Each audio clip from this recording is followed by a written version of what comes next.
Set in the era of the Cold War, human guinea pigs are involuntarily recruited by the good folks at Murkoff Corporation to test advanced methods of brainwashing and mind control.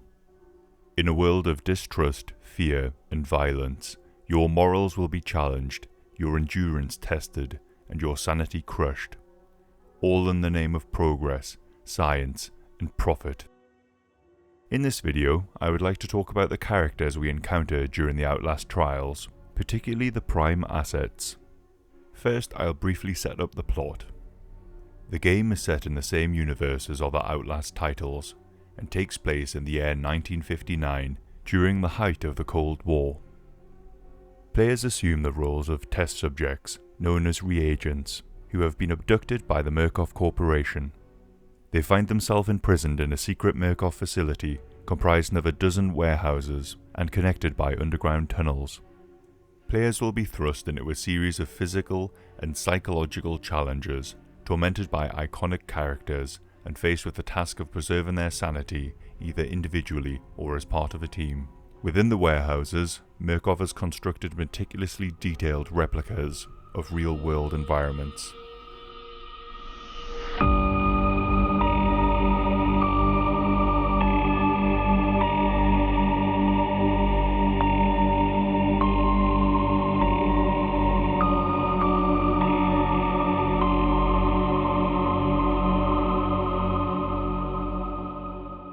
In this section, I'm going to take a look at the characters of Outlast Trials.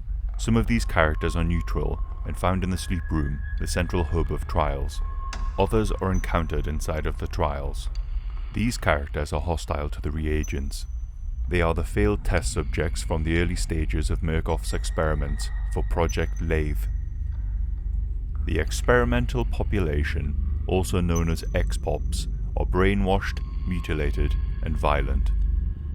The director of Project Lathe, Dr. Easterman, sorts X-Pops into three categories: prime assets, specialists, and grunts. I'm not going to talk about characters uncovered via data mining.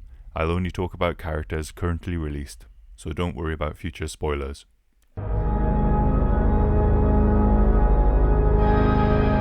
Phyllis Futterman, better known as Mother Gooseberry, is a prime asset. She is a disgraced, mentally unstable children's show host who is likely to be suffering from dissociative identity disorder.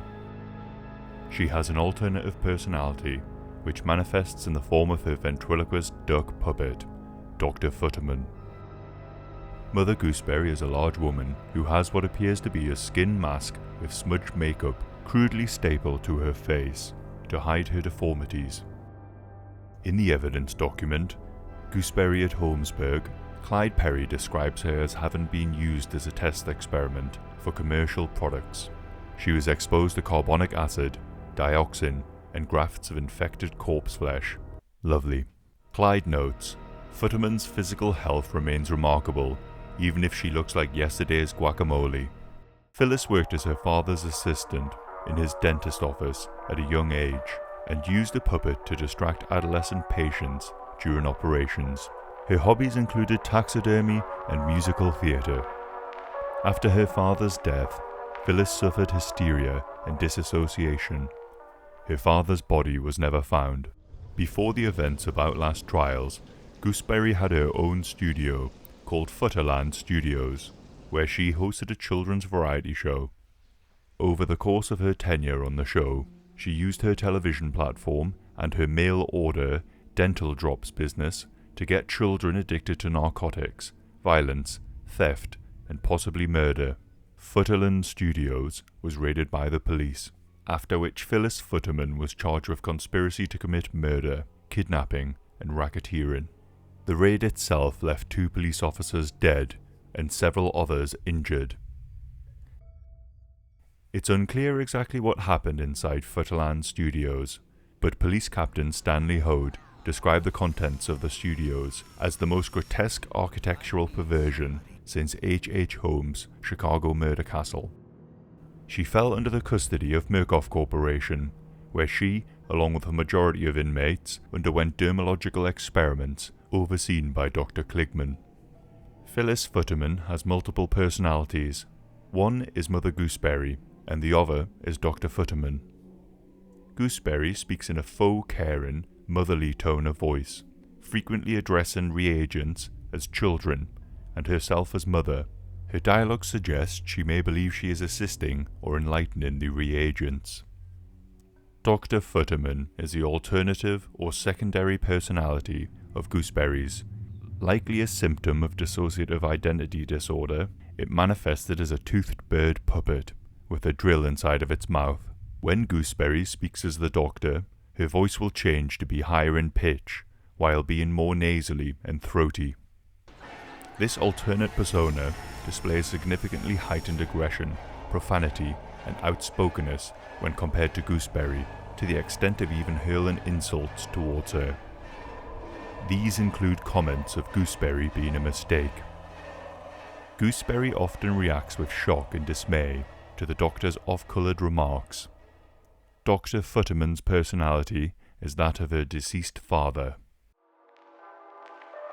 My favourite quote Dr. Futterman yells at reagents is, "Not so fast, you chomo shits." We can't have that, can we, Dr. Daddy? We'll just have to peel those frownies off and make some adjustments.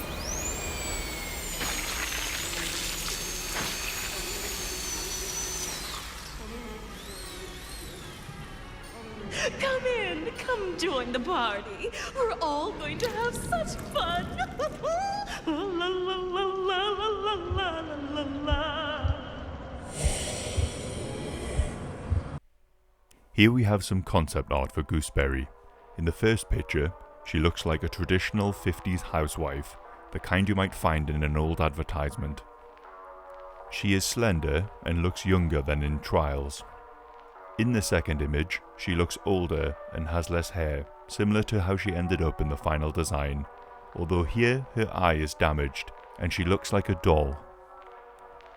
In both pictures, she seems to have a brace holding Dr. Futterman in place. It could even be a prosthetic arm. Dr. Futterman looks a bit more duck-like in these images, but he retains the top hat and bow tie. Then finally we have a picture of Gooseberry looking similar to the game. Her name is taken from Mother Goose, who is a legendary figure in folklore and children's literature. She is often depicted as an elderly woman who is the author or compiler of nursery rhymes and children's songs. Here is Mother Gooseberry's take on a nursery rhyme. Come to the fair, the children are playing so merry and gay. Hey ho, come to the fair, all the teeth in your head are as clean as can be. And here is a cautionary song that Mother Gooseberry sings to unruly orphans. Wiggle on down to the gooseberry patch, get you so high, knock you on your ass. Hey, hey, sweetie, take a whiff on me. Anybody says cocaine ain't good is a motherfucking liar and a bag of wood. Hey, hey, honey, take a whiff on me. They tell you behave, say you gotta do right. Cocaine'll get you out there fucking and fighting. Say, hey, hey, baby, take a whiff on me. Inside of Trials, she rules a fun park named Futterland, as well as an orphanage. We learn more about Gooseberry in evidence file Gooseberry Interview, where Clyde Perry notes, "The Mother Gooseberry personality shows remarkable charisma. As noted, despite her ragged appearance, she appears to have carnal relations with at least 2 guards. Many of her fellow prisoners and staff have fallen under her sway."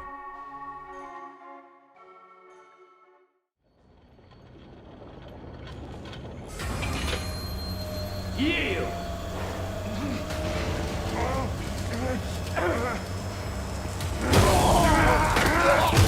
We got fucking laws around here! We got fucking laws! Laws!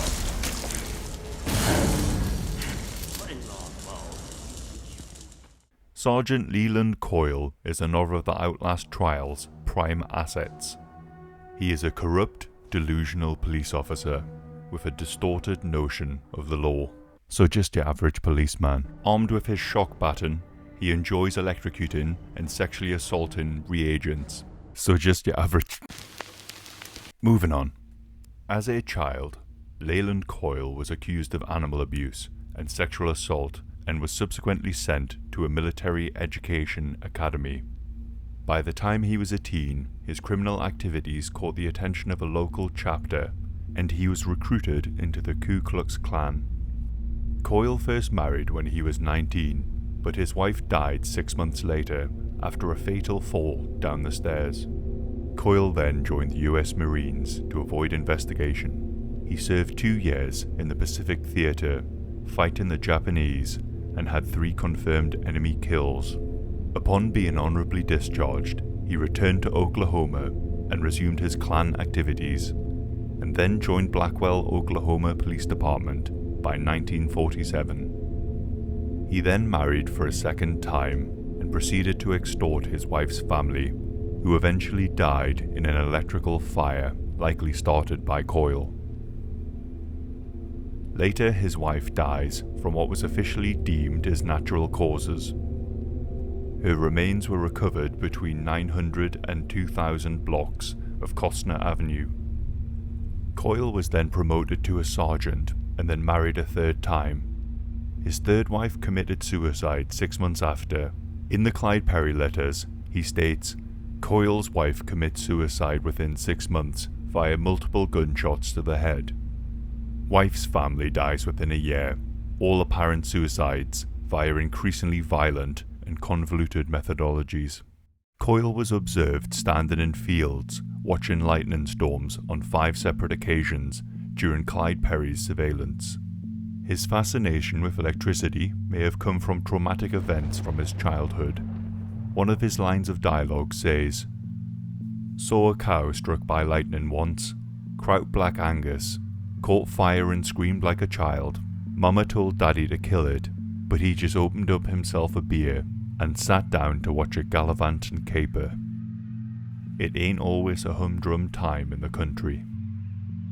He recounts another event from his childhood. "Wouldn't believe me. Knew from birth I was marked to die by lightning. Mama forced me into the bath, twisted my vitties, and shoved me in the water, even though she knew electricity could sneak up them pipes and cook me like a suckling pig. Bitch never was right in the head." There's another quote from COYLE about watching the lightning. "I used to stand in a storm and watch the lightning strike the plains, and I would think, well, there you go. That's justice. Sometimes the finger of God reaches down and touches you, but you never know which finger it is you're gonna get." These are some early designs for COYLE. We can see they were experimenting with looks. One of the sketches has him looking more like a cowboy or a sheriff, perhaps harking back to his humble childhood on a farm. One of the designs looks like the SS uniform. He has a cap similar to the SS officers' hats with a metal insignia. Perhaps the Nazi uniform would have been heavy-handed, considering the evidence files let the player know he was part of the KKK, and that he's always calling us pinkos. Seems like they took elements from each iteration in the final design. In Trials, Liliya COYLE assumes the role of a sadistic police officer. He relentlessly pursues reagents, hurling sexually charged insults at them. He is shown to be aroused by electricity, often sexually assaulting test subjects, electrifying the genitals of mannequins, and occasionally electrocuting his own groin.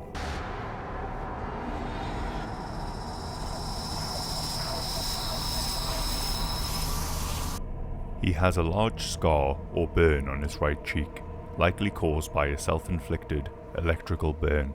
COYLE seems to embrace his role in the trials, believing it to be real. His rank and uniform are made up for the trials. His badge says Lieutenant Born to Kill, despite his ranking being that of a sergeant, while his belt buckle reads Sheriff Department of Oklahoma. COYLE's hat badge reads Special Killer, a twist on the special police costume badge found at costume stores. Leland's surname, COYLE, is likely a nod to the electromagnetic coil, which is an electrical conductor used to create a rotating magnetic field. You got to get wretched, down in the gutter, with all the hopheads and dopers, and perverts and devils. I done my time in the gutter. I earned every bit of ugly I got. Throughout the trial, we find various messages burned into the walls. This is COYLE leaving marks with his shock baton. We see words like crook and traitor, criminal, fibber, scum and snitch. The snitch, also referred to as Danny by COYLE, was once a reagent subjected to Murkoff Corporation's brutal experiments. Drawn in by the promise of employment, he unknowingly signed himself into a nightmare, enduring psychological and physical torture in the trial. Like other reagents, he was forced to commit atrocities, including executing others with electricity. Over time, he uncovered damning information about Dr. Easterman, making him a liability. Fearing exposure, Easterman labelled him a traitor, setting him up for execution. Now he is held captive, scarred with burn marks from COYLE's cigarette and baton, a broken man caught between regret and terror, awaiting his inevitable fate. If we listen to the dialogue of the snitch, he pleads for Easterman to get him out. He even insists that he is better now. Easterman, are you watching? Can I come out now? Please. Is this the therapy? Doctor Easterman, am I getting better? Please. I think I'm better. I'd like to come out now.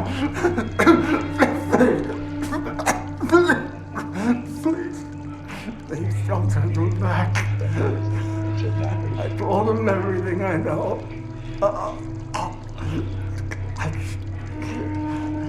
My head's all messed up. I don't.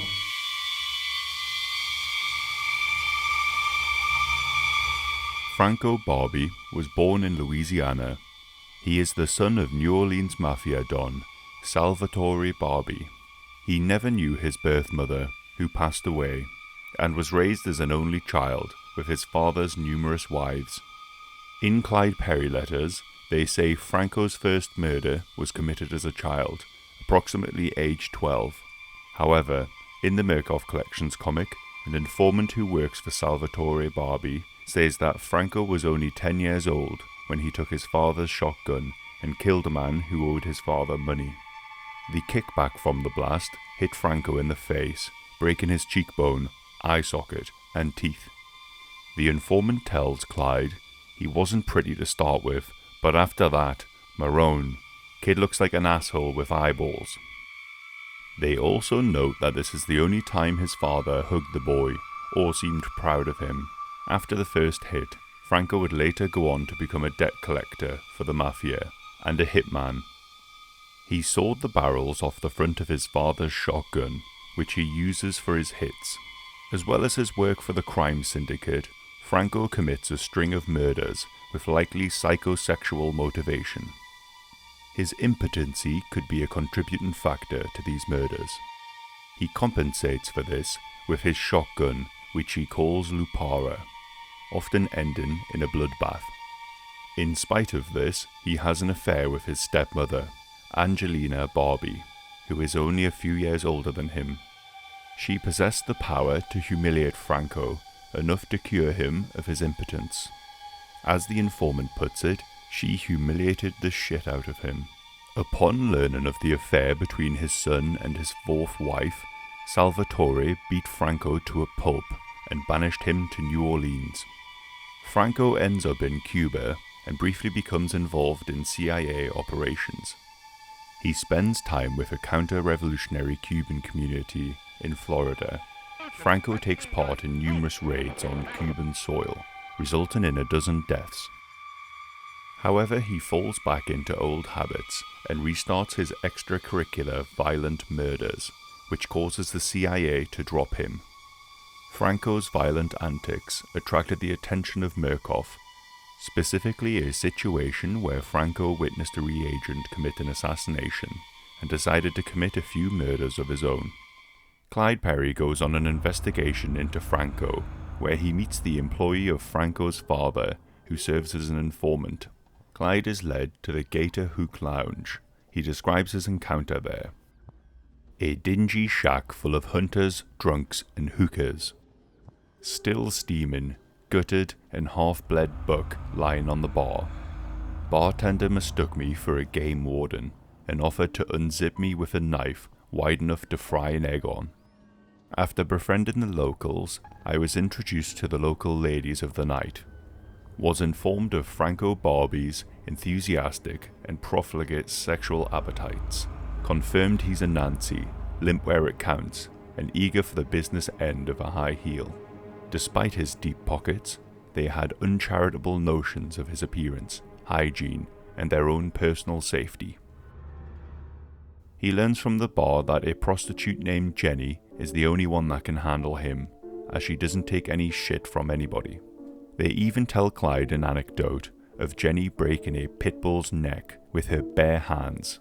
Clyde Perry makes his way to the Runway Inn motel, where Franco is likely to be, with prostitute Honey Island Jenny. After surveying the motel for 3 hours, at 3:44 a.m, he hears screams coming from inside. The desk clerk responding to the noise complaints is seen fleeing the room. Jenny is found, brutally murdered, with her belly cut open and innards exposed. Franco's gun and personal effects were all still in the room.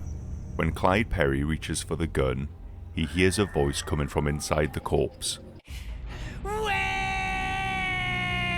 Franco emerges from Jenny's mutilated stomach, yelling at Clyde not to touch his lupara, and whining like a newborn baby. The two fight, and Franco gains the upper hand, beating and disarming Clyde and blasting his leg with lupara. Another patron of the motel walks into the room. Franco murders him and makes his escape. After the encounter, Clyde has surgery on his skull and leg and recommends Franco, saying he is an effective practitioner of violence and extremely charismatic individual. Highly recommended for Project Lathe, caution recommended during collection. Franco Barbi was later captured and sent to the Sinyala facility. Franco wears a white striped suit and blue bow tie. He wears a yellow and pink pacifier around his neck and a brown bandolier around his upper torso, which holds buckshots for his shotgun. The pacifier is a possible comfort for Franco. We know his mother died. I originally thought this was during childbirth, but there is a line of dialogue where Franco claims that his father murdered his mother. I never knew my real mother. My father killed my mother. You know that? Doctors, you listening? I had a new mom every year. Franco has deformities which look like birth defects. We could assume that it was a difficult birth, and could be why the father has contempt for his son. Lacking a mother, Franco was never breastfed. He seems to have a fascination with breasts, which is both sexual and the desire for a maternal bond. Where are you, Mommy? Oh, baby's cold, and baby's bad. He seems to particularly have a thing for gooseberry, and he's not shy about expressing it. All I want is a hug. Just one hug. Maybe a little sip.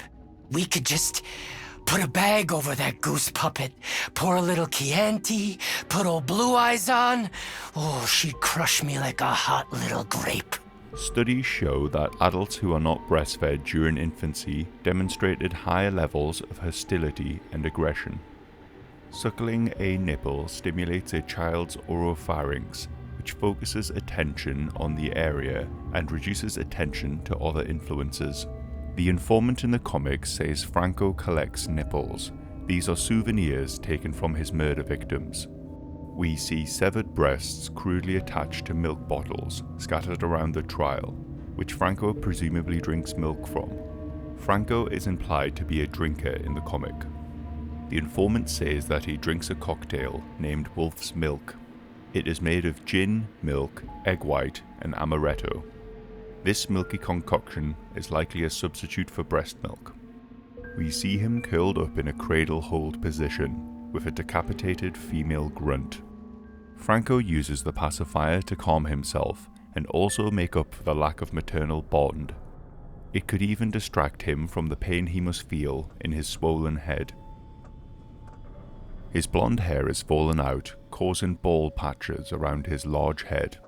His eyes bulge and are swollen and bloodshot, indicative of brain damage, likely caused by repeated trauma to the head. On his character model, we see the right-hand side of his skull is particularly disfigured, with the entire upper skull being enlarged. This could be a mixture of a birth defect from his troubled birth and subsequent brutal beatings he received from his father. Franco bears resentment for his father, if not for the physical abuse, then for banishing his son.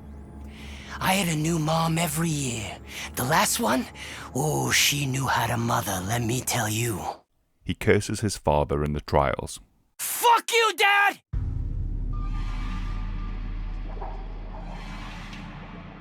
The docks environment was built specifically for Franco. In the area is a fully functioning heroin refinery. Moses Scarfiotti expresses to the board concern given reagents and experimental population access to highly corrosive and combustible chemicals, which could potentially be used to threaten the integrity of the enclosure. As mentioned, the docks is a very large environment with multiple locations. Notable locations are the drug laboratory, train depot, poison storage, cargo hold, and the ship and docks. There is a document talking about the docks. Scarfiotti, we are already at the edge of our budget for the docks environment. Easterman, it's a matter of paint. I want to call the boat Angelina. Scarfiotti, it's not historically accurate. We have photos of Salvatore Barbi's boat.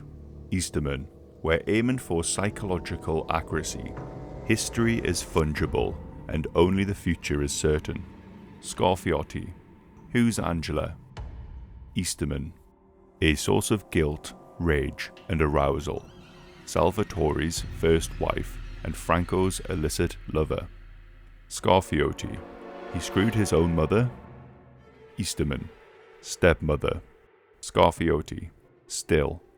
Easterman, a boat is a powerful symbol of death and escape, and either a phallus or a womb. We have to be sure that this boat is the symbol of a womb. Scarfiotti, fine, you should know, the boat's pushing back on water. Easterman, the boat needs to be in water. Wombs are what? Scarfiotti, what? Easterman, wombs, what are they? They're wet. I want water. Scarfiotti, we're in the desert. Scuffling, unintelligible speech. Easterman, some liquid then. Any liquid. I don't care. What is in the water? I assume some sort of sewage or bloody gore sludge used in the root canal.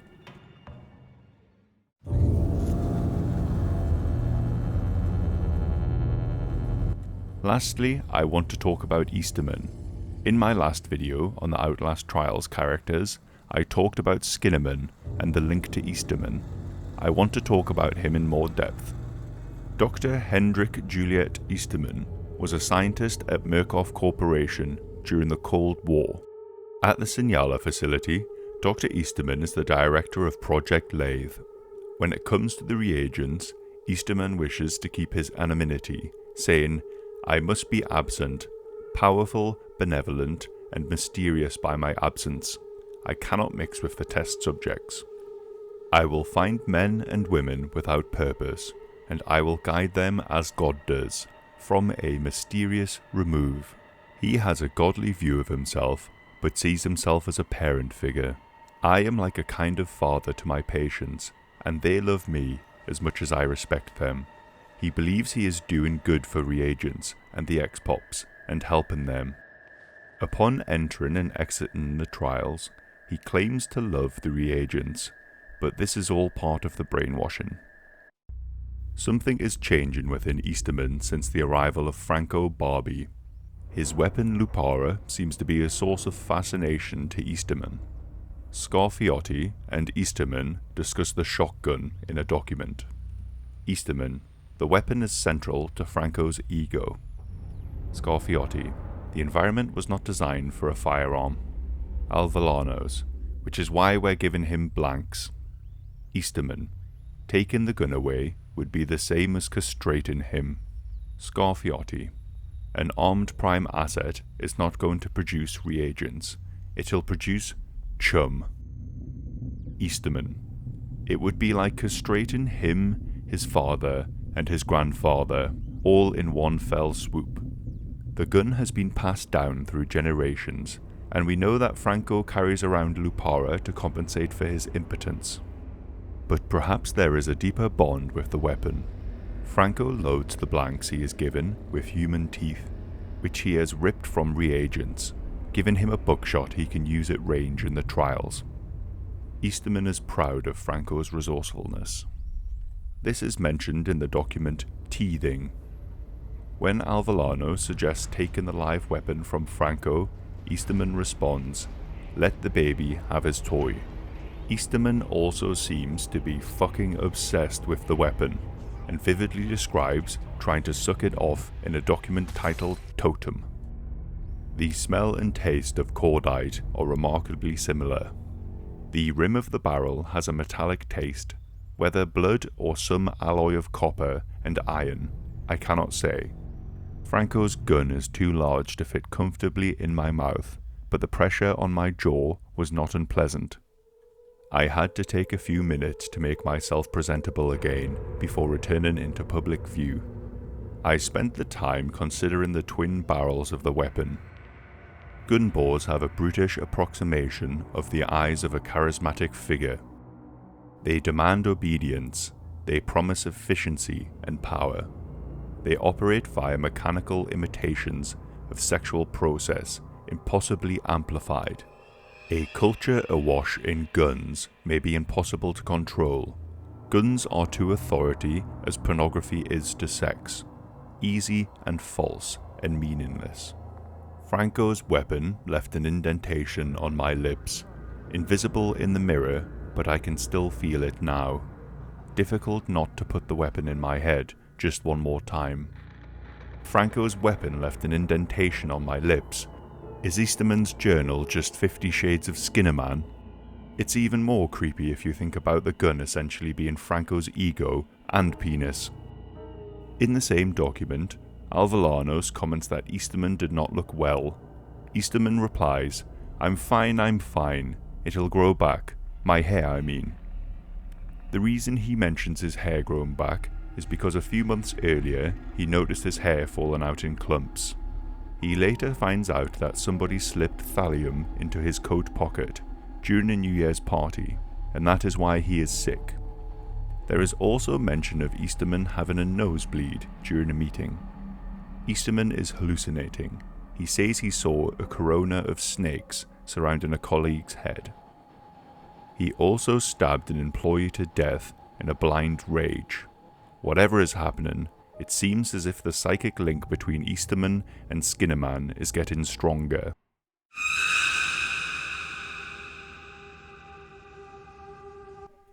The Skinnerman is a mysterious antagonist in the Outlast Trials. He takes on the form of a phantom-like figure dressed in a business suit, persistently chasing the reagents during their bouts of psychosis throughout the trials. We first encounter Skinnerman in the mansion shortly after the pusher gasses the reagent, causing psychosis. Skinnerman does not physically attack the reagents, instead inflicting harm upon them through sheer proximity. He disappears through the floor after the reagent takes a nearby antidote. The Skinnerman materializes as a tall, monochromatic figure donning a black suit, bearing a loose resemblance to Dr. Easterman. Whenever he gets close to a reagent, his head sheds its skin, unveiling a skull adorned with piercing red eyes. He also has wreathen tendrils that stick outward from his head. He has human hands, with nightmarish long nails.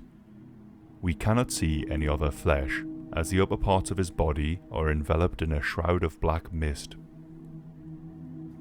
There is an evidence file by Hendrik Juliet Easterman, named Skinnerman Research, which tells us more about this entity. Baranchek is insisting on my sharing test results with the paperclip team at Los Alamos, especially with regarding to this Skinner man. It's clearly just a nightmare, some subconscious projection of the guards, or the nurses who attend the subject's ESOP maintenance and invasive therapy during induced twilight. But this Wernicke character thinks everything is solvable in dreams. To a hammer, the world is made of nails. To a Nazi, the world is made of nightmares. One of the sleep room observers had the gall to suggest the Skinner man is a reflection of me, simply because he overheard the reagents calling it Dr. Skinner. Ridiculous. I am like a kind of father to my patients, and they love me as much as I respect them. The correlation of heart attack and stroke with the Skinner man's appearance is only that. The last thing I'll say on Skinner man is about his name.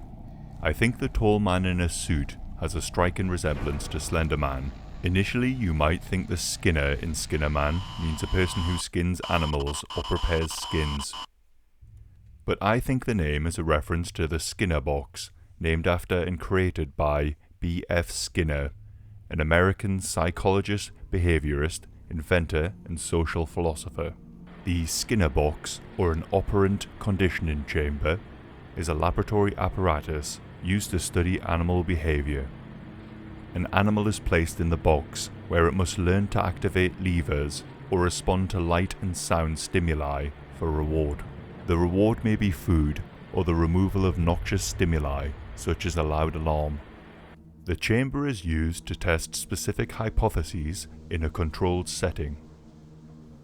This device is referenced in Lathe Redesign document Latent Agency Design Part 1, where Scarfiotti says, "A rat in a Skinner box doesn't need to know why it pushes the lever, outside of its own desire to avoid pain." Finally, I want to talk about the neutral characters we encounter in the sleep room. The backstories are taken from Red Barrel's descriptions of these characters. Cornelius Noakes. A veteran of World War II, Mr. Noakes was an Air Force engineer until he was recruited and abducted by the Murkoff Corporation.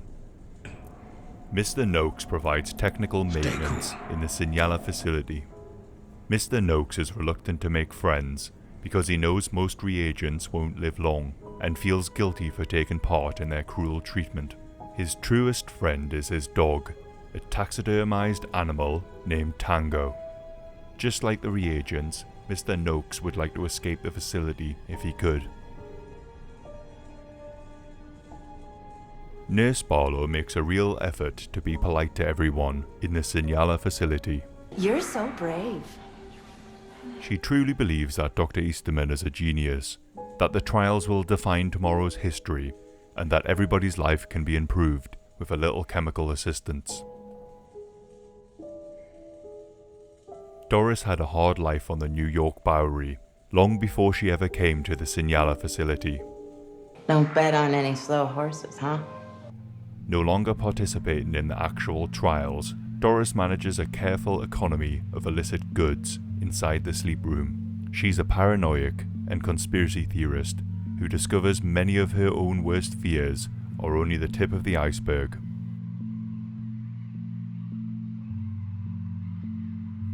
Dr. Rudolf Gustav Wernicke is one of the researchers who worked in the hidden research facility behind Mount Massive Asylum and one of the more prominent figures behind Murkoff Psychiatric Systems, as well as the lead scientist behind Project Walrider. Wernicke is one of the researchers who conducted experiments on Murkoff's abducted test subjects in the Sinyala facility. He can occasionally be seen observing the reagents in the sleep room. Look at him, wheeling around. Cut. Rumours of an escape have started to spread in the Sinyala facility amongst reagents and staff alike. Murkoff has initially denied the claims, but during the project breach, you will be acquainted with Amelia Collier, an escaped reagent living within the walls of the trials.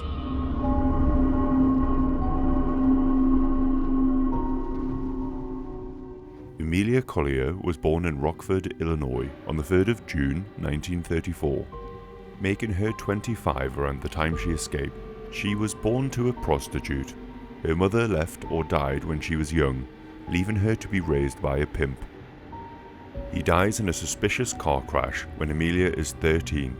It seems even at 13, Amelia had the knack for tinkering with gadgets and somehow rigged her surrogate father's car to crash. Amelia is arrested for crimes of misdemeanor, fraud, and car theft. The first time she approached a Murkoff charitable outreach center, she left halfway through the interview. The processing agent notes that she asks several questions about another reagent named Damon Green. 3 days later, she returns and volunteers for the trials and is transported to the Sinyala facility. Damon Green is either a love interest or someone dear to Amelia. Sometime afterwards, Amelia goes missing somewhere in the facility.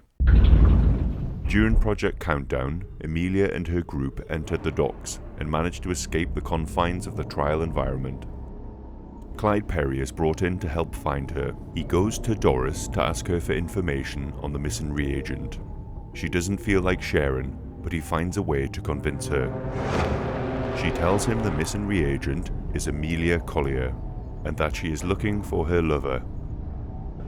He then uses the information in her file to find Damon Green. Perry investigates Green.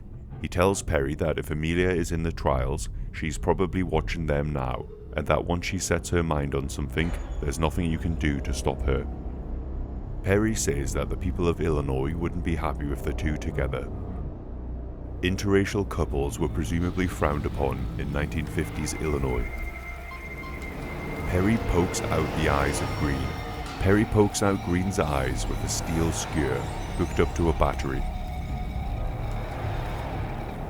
Green dies during the torture and is dumped into the waste disposal area. Amelia is hiding in the waste disposal area and discovers the corpse of her partner, riddled with skewers. Some of Damon Green's final words are, "I expect she has her mind set on tearing this place to the ground." The death of her partner will only fuel Amelia. With grief and anger, she is determined to take down Easterman and destroy the Sinyala facility. Let's talk about her appearance. Amelia has 2 different lenses on her glasses. This is likely due to being outside of the trials for a while and having to improvise, adapt, and overcome, using whatever scraps she finds, hinting at her resourcefulness, making her the Bear Grylls of the trials, albeit with fewer hotels and less piss drinking. She wears a blue shirt with an embroidered patch on the chest with the Bingo Fuel logo on it. She has bandages wrapped around each hand, as well as one wrapped around her right thigh. I last talked about Amelia in my video on Project Countdown.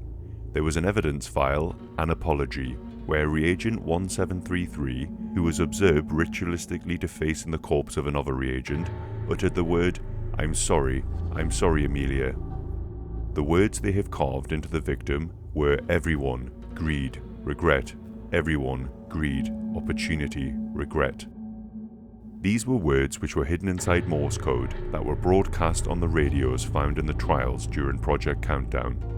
We had suspected that Amelia had something to do with them, but now we have confirmation. Reagent 1733 is likely just a twisted victim of the trials, who became obsessed with Amelia's broadcasts. Speaking of the broadcasts, there is an evidence file referencing it in the Radio Free Sinyala folder, where Scarfiotti is talking to Noakes. Every element of the trials is carefully placed and adjusted for maximum psychological impact.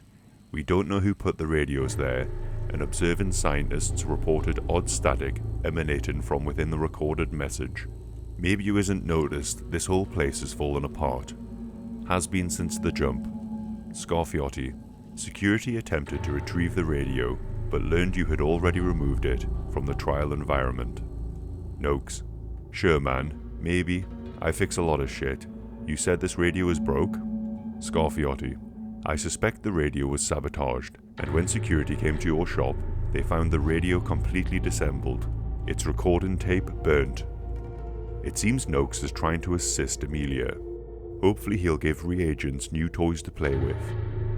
So how exactly does Amelia manage to escape this trial? Let's look at the evidence file, Maskless, an entry in the escapist folder.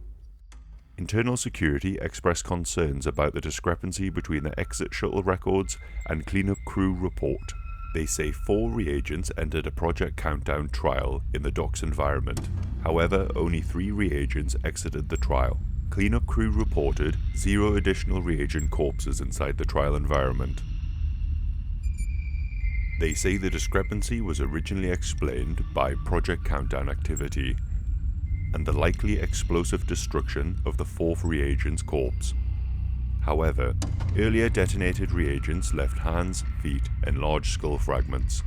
The cleanup crew also reported discovery of an unconscious Pusher-class experimental population, discovered without his gas mask. I also want to highlight an older evidence file named Integrity of the Enclosure. Moses Scarfiotti says he wants to be on the record requesting additional security. He says in order to make this a functional heroin refinery, we are necessarily given reagents and experimental population access to highly corrosive and combustible chemicals, which could potentially be used to threaten the integrity of the enclosure.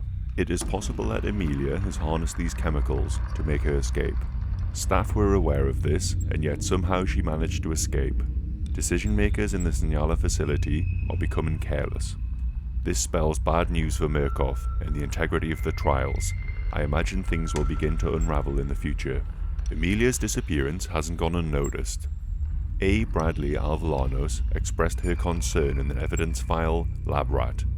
She says forensic of the April 11th dock trial discrepancy are extremely concerning. Reagent 0741, a male reagent and presumed co-conspirator of Amelia's, has been separated for interrogation.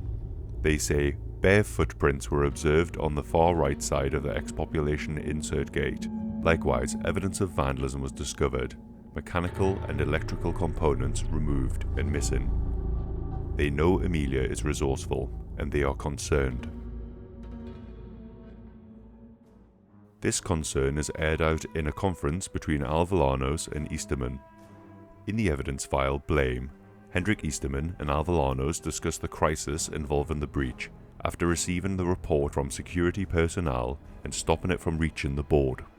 Alvolanos insists Easterman, who has been training all subjects, must leverage his knowledge to identify and resolve the breach. Alvolanos says, whoever this lab rat is, they're your lab rat. You trained them. You know how they think. Scarfiotti doesn't know about the breach, and Easterman suggests he should be brought in on this. If the rat's trying to get out, Scarfiotti would know the weakest points in the perimeter. However, interrogations yield no useful information, as Clyde Perry reports. Initial interrogations of reagents present at the time of the escape have proven unfruitful. All 3 insist that they went into the trial without a 4th member. Possible that base-level suffering of reagents in the Sinyala facility is undercutting the effectiveness of torture as a tool of interrogation. We hear more from our pal Dr. Hendrik Juliet Easterman in a private journal entry. He reveals anxiety and frustration over the ongoing failure to locate the escaped lab rat. Despite his supposed influence over the test subjects, he feels blindsided by the secretive behavior among them. He says, I'm supposed to own these people's dreams. How can they keep secrets from me? Perry has restricted his involvement in the investigations, further aggravating his sense of hopelessness. Of this, he says, infuriating, I can't lose control. He dusts off a quote from Leyland COYLE, which he thinks matches his predicament. I don't care about control. I want authority. Can you have authority over yourself without control? Maybe I don't worry about it. Maybe they'll torture me to death. Reflecting on Leyland Coyle's statement about authority versus control, Easterman questions his own agency and bleakly considers the possibility of being subjected to torture if the board finds out. Easterman's look changes when he identifies the escaped subject during interrogations of test subject 0741. Amelia, I know the name of the rat in the walls. Amelia. Perry, with his electrodes and steel skewers, couldn't break Amelia's co-conspirators. And then I remembered, I own these people's dreams. I had them cleaned up, returned to their cells, and drugged for the usual paralytic trauma therapy. I was alone when 0741 spoke the name Amelia. Considering his state, I could only question him on a totemic level regarding Amelia, who he has elevated her to something like a prophet. I questioned the others in a similar state, and got confirmation of our little lab rat's name. A manual record search is prohibitively time-consuming on my own, with nothing but a first name. But who can I tell? Who can I trust? Nobody, nobody, nobody. 3 days, Amelia, you've been in the walls. What are you doing? When do you make your break for it? With no one to trust and limited tools for tracking her manually, Easterman remains in isolation, anxious about her movements as she hides within the facility. The clock is ticking. Amelia's intentions and next steps remain unknown. Wait for my word. Be ready. They're gonna pay for what they did to us. We hear Amelia's messages in the sleep room during Project Breach. You should see what's behind these walls. You haven't seen the worst of this place. Not by a long shot. This place is hell. But it's hell built by the cheapest bidder. There's cracks everywhere. She mentions that the walls are psychological. Most of the bars on this cage are all in your head. Maybe that ain't unique to this place. I mean, Jesus Christ, if you're hearing me, it means this radio thing worked, and this is just the beginning. It sounds like Amelia is ready to dismantle the facility from within. Remember that she entered the trials willingly. I'm doing what I can out here. I'm pretty good with machines, electronics. Out in the world, I might have borrowed a couple cars. So much of this place is automated, I think I can cause some real trouble. If I know anything, it's that it's easier to break something than to build it. There are a few more documents since I last posted. There is a series of documents linked to Doris and a woman named Henrietta Grubbs. In the first document, etc., Alvolanos and Easterman discussed secretly interrogating Doris, debating methods and whether Perry can refrain from using torture. The next document, Dead End, sees Easterman and Perry discuss interrogating Doris, dismissing Henrietta, an alleged deceased figure linked to both Doris and Amelia, as irrelevant, while emphasizing using psychological tactics over physical harm. Easterman says of Henrietta, she entered into a romantic situation with Doris for a little while. She doesn't matter. Perry suggests they could use the relationship in an interrogation on Doris, to which Easterman says, no, Henrietta's nothing but dead, and I said I didn't want you to really hurt Doris. Easterman seems oddly compassionate towards Doris. A patient report reveals the failure of the Therapeutic Salvage Initiative for Reagent 0985, Henrietta Grubbs, who after surviving several injuries and experimental procedures becomes uncontrollable due to lingering psychological effects from Project Lathe and her relationship with Doris, leading to her eventual death and disposal. The report says Grubbs' reaction to hormone bath and bone extension was remarkable, and following salvage, she was introduced to the trial environment as a heavy ex-pop. It seems Doris was in love with someone who eventually became a heavy ex-pop. Unfortunately, Henrietta attacked Leyland Coyle and sustained a fatal injury, and was disposed in a biohazard disposal shuttle, where according to the report, survival is impossible. There are rumours that there is more to Henrietta than the files let on. Will she feature in a trial? And how can she if she's dead? Let's look once more at the document Dead End. When Perry asks about Henrietta, Easterman says she is extremely dead. Perry then says if Doris is still talking about her, she must have really cared. Could be a wedge we could use in the interrogation. Once again, Easterman says, no, Henrietta is nothing but dead. And I said I didn't want you to really hurt Doris. It's strange that Easterman repeats that Henrietta is dead multiple times, and that Perry presses him about her. Is it possible that he's covering something up? Does Doris have dirt on him, and he's protecting Henrietta for her? Now we are in part 2 of Under Surveillance, and Amelia has a message for us. It's time. I've gimmicked the trial shuttle to take you to the escape. You can call it from the terminal. Act like nothing's out of the ordinary. I'll keep this running as long as I can, but Murkoff's going to realise something's wrong. Go now. Now that we're on the same page, let's dive into the escape. Before we catch the shuttle via the hacked sleep room terminal, let's have a look at what's happening in the sleep room. Guards run around in the distance, and there's junk and mess scattered around. I wish they'd went further with the imagery of this lockdown to make it a bit more believable, perhaps add in more junk to make it look like a riot had taken place. Let's see what Noakes and Doris have to say about these events. Can I trust you? I'm gonna say a word to you. You whisper that word to any one of these doctors and tell them where you heard it. They'll skin me alive. But I want to trust you. I want you to trust her. Her name's Amelia. I don't know what she's doing in those walls, but Amelia was capable of shit you wouldn't believe. Had a kind of genius for building things. Her rig would break down and she'd fix it herself, in the field, using whatever she could find. Just incredible. I made a friend once. This was years ago, maybe. Hard to tell how time passes down here. This woman, Henrietta, we were a good team for a while there. Let's head inside. Instead of a transport shuttle, we catch a ride on a biohazard disposal shuttle. It's filled with corpses and dismembered limbs and other body parts. The corpses are riddled with maggots and worms. Amelia remarks on where we are headed is so grim that Murkoff doesn't have surveillance down here. Congratulations. You're officially biohazard. You're gonna get dumped into the one place so ungodly awful that Murkoff doesn't protect or monitor it. Head for the light. Stay together and keep moving. Try not to get anything in your mouth. I wish there was an easier way. There is an obstruction on the tracks that causes the shuttle to stop.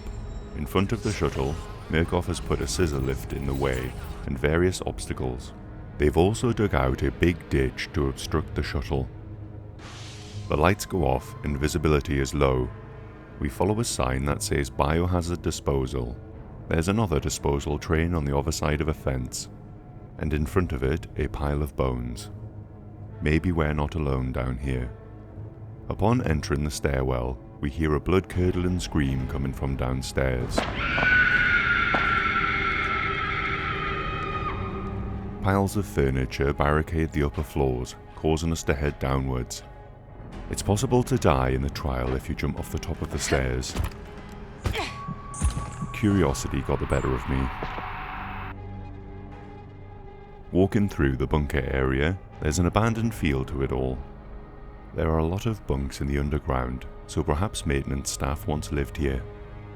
It may have been recently abandoned. In these abandoned corridors, we find a room which looks to have been recently occupied. This room likely belonged to Amelia. On a workbench, we find a jammer rig. We find spray paint which she's been using around the trials to leave messages for reagents. There is a security camera and a television like the ones we've been finding in the trials to tune in her broadcasts. There is a tape recorder and a microphone. The radio is one of the ones we find in the countdown update.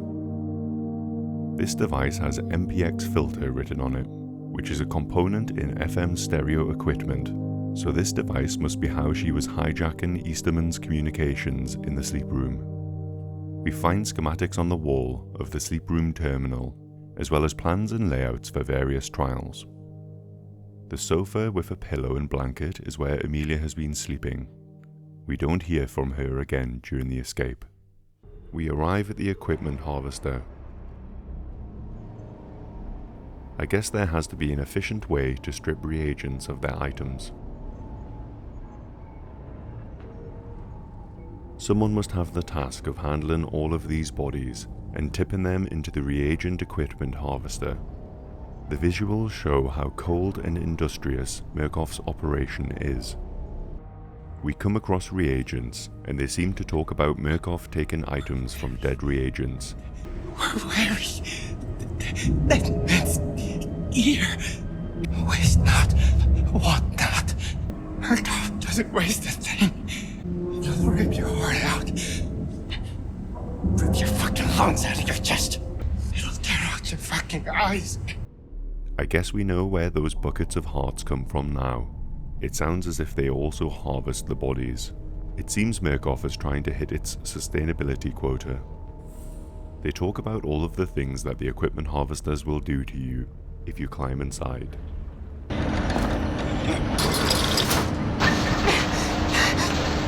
This process is meant for reagents who are deceased, so we hear our character cry out in pain as items are harvested. It must be particularly painful, considering, like I mentioned, night vision goggles are screwed into our skulls.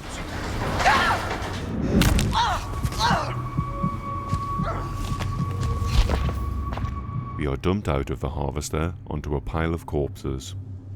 We no longer have night vision, and have been stripped of all of our items. If you've chosen another conveyor belt, we instead see Henrietta through a wall, as we crawl through a crawl space. She is grotesque and reduced to a golem-like creature who has been surviving by eating human flesh. She gorges on a severed human head, commenting on how the meat is cold. How it is so cold. And is disgusted by the texture of teeth. Much like other giants, we can see equipment drilled into her flesh, which is a brace which has been used to extend her skeleton. Her back seems bulbous and swollen, and her arms are long and thin. We also see the weapon that she uses. Her stature and weapon is reminiscent of Marta. The weapon is a wooden plank with a block of concrete attached to the end. I talk more about Henrietta's backstory in a previous video. Henrietta Grubbs was a test subject who deeply bonded with fellow reagent Doris Ritter. After their romantic relationship fractured due to Doris choosing to remain in the trials, Henrietta's mental state and physical health deteriorated rapidly. Following a series of fatal injuries and transformation through Murkoff's brutal experiments, she was presumed dead and disposed of, only to survive and become a monstrous big grunt. Now she roams the biohazard disposal area in a cannibalistic, grief-stricken state.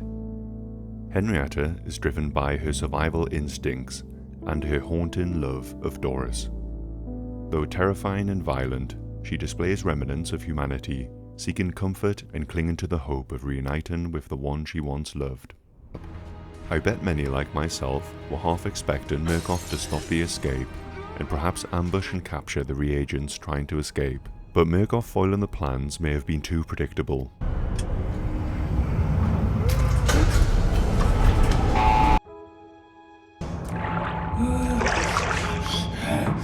Together we could be. We have to survive until. After escaping Henrietta, we make our way through the mines. We see glimmers of daylight, and eventually we reach the surface. The music builds, and we find ourselves in the Arizona desert. We see familiar radio stations to the left, and in the distance, I enjoyed the emotional beat of reagents managing to escape the facility. A happy ending from an Outlast game certainly subverts expectations, came as a slight surprise to me. The escape attempt failed. The rebellion is crushed. and now Murkoff wants to make sure it never happens again. On the 22nd of April 2005, Red Barrels released the third season of the Outlast Trials, Project Relapse. This came after the Under Surveillance event, where Amelia Collier executed her plan by rerouting the trams and exporting reagents into the biohazard disposal facility at the end of Season 2. With the update came a new trial, Liquidate the Union, a new trial environment for Franco Barbi, as well as a new enemy, the Jaeger. I will go over the Relapse initiative and the fate of Clyde Perry. Now you understand, escape is foolish, undesirable, impossible. For those truly dedicated to the therapy, we have begun our Project Relapse initiative. Begin again. Be rewarded. Keep growing. Together we can always be better. While reagents were making their escape attempt, Murkoff's security personnel tracked down Amelia and violently beat her. She is sedated by medical staff, and we find her shackled above the now closed Rebirth entrance, and she is forced to wear an oxygen mask. Amelia serves as a warning to any reagents who dare to escape the facility. Despite her imprisonment, loyal followers continue spreading her influence, tagging graffiti across the trial zones with the message, "I'll be back." Easterman proposes the return of the primetime event as an attempt to expose reagents to more charismatic influencers and undermine Amelia's impact. In Outlast the Murkoff collections, Easterman tasks Clyde Perry with finding Amelia. He finds a breach in Murkoff's security perimeter, which leads him to investigate the observation access points. However, Amelia was funneling reagents through the garbage chute, blindsiding Murkoff and facilitating countless escapes. Perry eventually tracks Amelia down in the shuttle tunnels. She tells him that he won't take her alive, and he shoots her in her right leg. Amelia crawls away. Perry taunts Amelia, confessing to torturing and murdering her partner, Damon Green. He approaches her with the gun, but accidentally stands on top of a blind mine, which Amelia was luring him towards. Amelia strikes him with a brick, causing Perry to fall onto the rail tracks. A shuttle screeches towards him and splits him in half. Easterman stands over Perry, knowing that Perry was going to use him as a scapegoat to blame for the escapes.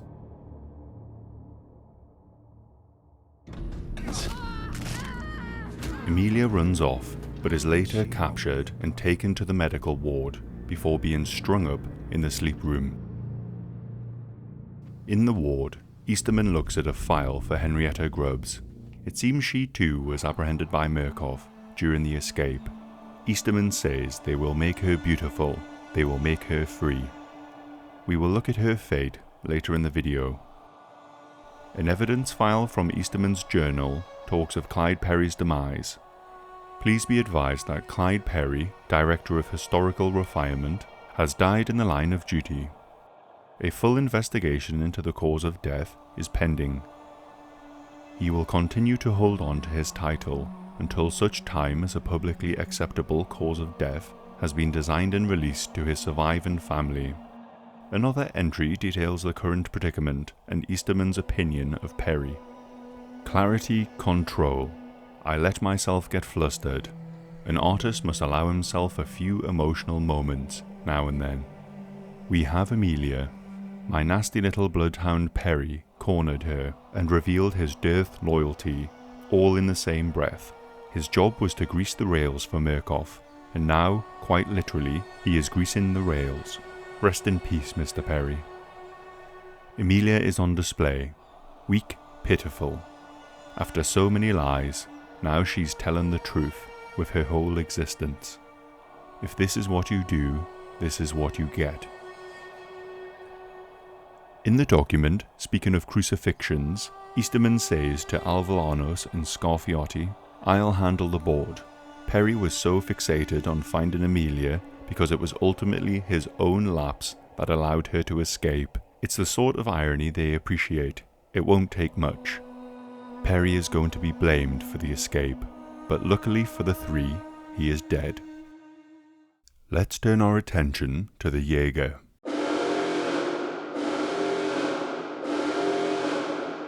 The Jaeger initiative introduces a valuable new member to our experimental population, an exemplar of resilience, dedication, and obedience. Equipped with the latest radio broadcasting technology, Murkoff guides the Jaeger remotely with simple instructions. Find and kill the assigned reagent, wherever they run, wherever they hide. A lethal homing device on 2 legs. The Jaeger doesn't stop until her target is brutally murdered. Don't give up, and Murkoff won't give up on you. I have talked before about Henrietta Grubbs and her relationship with Doris in a previous video. Feel free to check that out. But in short, Henrietta was a reagent who was transformed into a big grunt. She was fatally wounded after a fight with COYLE and ended up being presumed dead and disposed of. However, she survived, and after the events of the escape, she attacks Murkoff's security guards. She is captured and taken back into the hands of Murkoff. Following her recapture, she is transformed into the Jaeger. Once mutated into the Jaeger, she becomes a tool for Murkoff, carrying out their commands without question. Misled by the hope that doing so will bring back her lover, Doris. Driven by this false promise, she threatens to eliminate other X-Pop subjects who resist cooperating. While she's capable of attacking any reagent, she often zeroes in on a single individual, relentlessly pursuing them. As the Jaeger, Henrietta is a towering, grotesque figure, an 8-foot-tall monstrosity, twisted by Murkoff's experiments. Her body is heavily augmented with mechanical enhancements, including a night vision eyepiece and a radio headset that feeds her commands in real time. She wears a haunting metal mask, evoking a slasher-style horror, and her primary weapons are a pair of electrified gauntlets capable of delivering devastating instant kills.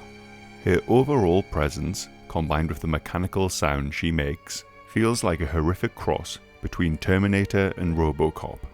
Personally, I find the concept more tongue-in-cheek than outright scary, but the gameplay impact can make for more intense moments. She moves slowly, with unstoppable force, breaking through doors and barriers with ease. Despite her aggressive behaviour, there are moments when she breaks through the conditioning, calling out the reagents, pleading for help, and admitting she's only doing what Murkoff tells her to. Okay, boss, I hear you. I understand. So sorry. I just want my joy. These flashes of awareness show she retains some humanity and understands why reagents fight back. However, when she encounters reagents who aren't her current target, her tone shifts completely. She lashes out with venom, telling them they are worthless, that no one cares. Nobody cares about you! Reinforcing the psychological torment Murkoff has embedded in her. I've enjoyed my encounters with the Jaeger and the mix-up to gameplay they offer. I wonder what will be next for this tormented soul. With this trial, Murkoff wants to simulate a workers' revolution and make reagents crush it themselves. The Suburbs trial is a behavioural experiment where they want reagents to look at figures like the union boss and Amelia with distrust. They want reagents divided and don't want an event like the escape happening again. The After Amelia folder begins with the interrogation of Reagent 0741. Theo Nordeker, a southern man described by Easterman as a pervert and misogynist, though it's unclear how much of that is Murkoff bias. Theo had no prior connection to Amelia before their trial together, yet he emerged as her only known accomplice after her mysterious disappearance. Despite torture, he barely spoke, only revealing her name, suggesting he and others saw her as a kind of prophetic figure. These documents show Easterman spiraling into obsession, convinced that Amelia and her followers had birthed an egregore, a collective psychic entity with its own will. Even knowing Amelia is under Murkoff's control, Easterman fears something bigger is unfolding, something intangible and dangerous is still taking shape beneath the surface. In evidence file Urgent Care, Dr. Easterman orders Amelia to be moved from the sleep room to the medical facilities in urgent care. Despite precautionary measures, the patient is suffering from hypoxia and dehydration. Patient survival is high priority. Patient control is highest priority, and maximum security protocols must be maintained at all times, both during transit and medical care. This raises the question, was Easterman's concern purely medical, or was he driven by something more, perhaps the fear of what Amelia might still unleash? Hopefully she does not suffer the same fate as Henrietta. Staring at the sun, crisis is potential. I'm trying to see past the disaster, into the pattern that wants to surface. There is a document, the Kress Estate, where Clyde Perry says, "You'll find attached local newspaper clippings with regard to the Buffalo Minotaur, with earliest possible sightings dating all the way back to late 1920s. The real body count didn't start stacking up until the 40s, and its full extent won't be known until police finish excavating the Kress Estate."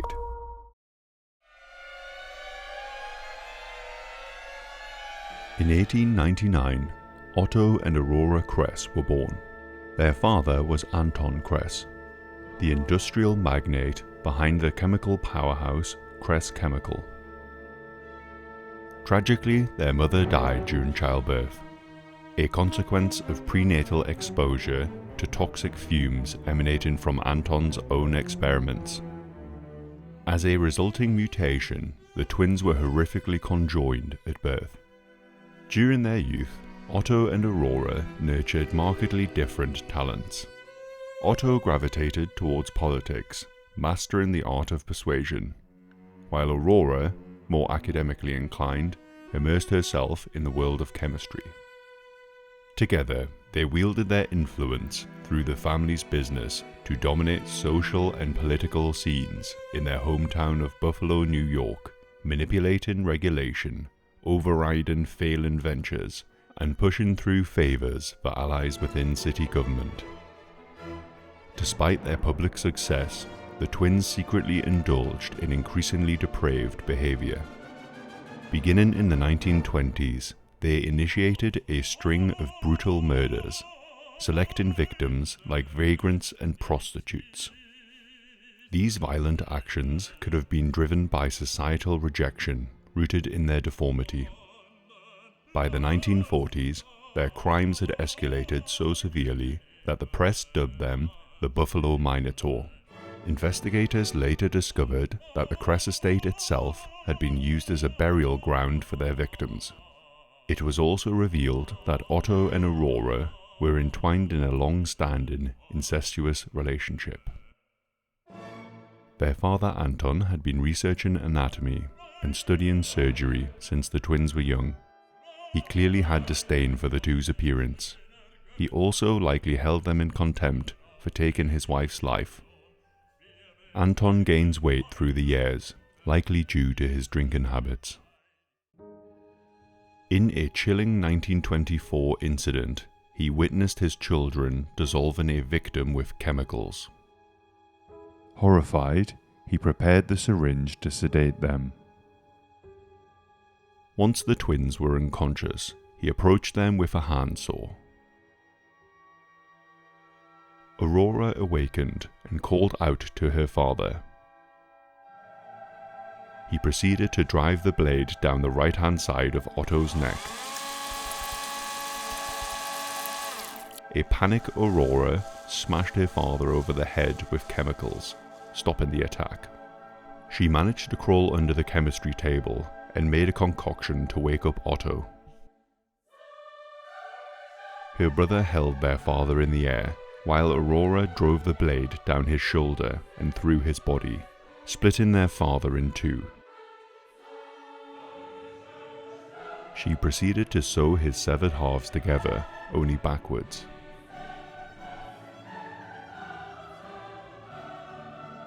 They hooked him up to a drip and checked off the days he survived.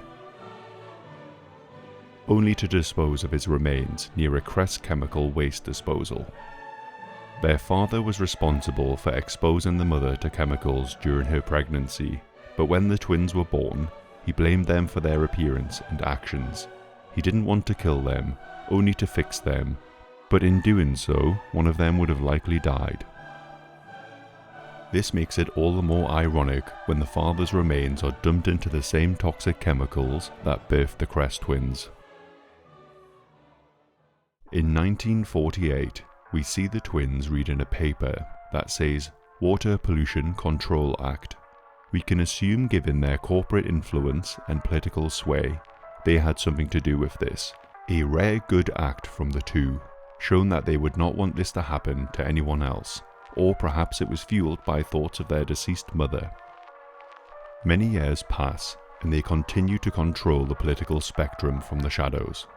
That is until 1958, when the law finally closed in on them. Details are scarce on the investigation, but the police must have increased their efforts due to the scale of the murders. They were caught red-handed, drenched in blood. Clyde Perry talks about the murders in his report. Its full extent won't be known until the police finish excavating the Kress estate. However, as most victims seem to be vagrants, prostitutes, or Canadians, and considering the prominence of the Kress family and role of Kress Chemical in the local economy, authorities are as eager to sweep as much of this under the rug as possible. With Murkoff's relationship with Kress Chemical, there's a real opportunity here. The Buffalo Minotaur is arrested, and the two are taken to Murkoff's Chemical Research and Development Station. Murkoff helped cover up the crimes of the twins. Alvillanos admits directly, but the scions of the Kress family, the only children, did those murders, and I don't know how many more. If they had been found guilty, it would have destroyed Kress Chemical, couple thousand out of work, whole supply chain out of commission, and this is a company that is a major supplier for our military. Nobody wanted Kress out of commission. We made a deal with Hoover, helped him cover up the mess, and in exchange we got Otto and Aurora to add to our stable.